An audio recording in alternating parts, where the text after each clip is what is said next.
NSS సందర్భంగా వారికి ప్రజాసేవ కాదు కళా సేవని కూడా గుర్తించి కళాసేవ అవార్డుని సత్కరిస్తూ వేదికగా ఆహ్వానిస్తున్నాం.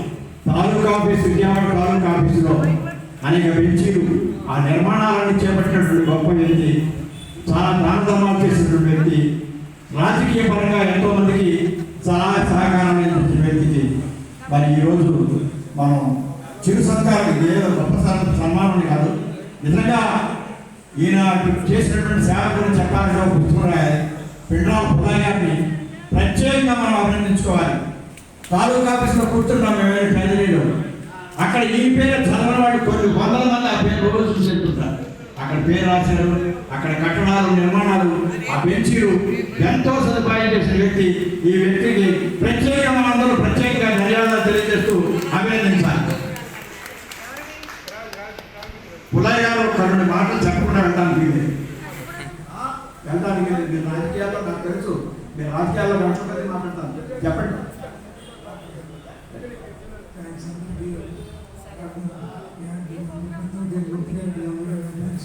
మాటల మనిషిగా జాతర మనిషి, సహాయం కావాలంటే ముందుంటాడు ఈ మనిషి, అంత గొప్ప వ్యక్తి ఆయన. తదుపరి కోడిరెడ్డి గారు, మన కోడిరెడ్డి గారు అంటే తెలియని వ్యక్తి లేదు, సార్ కోడిరెడ్డి గారు.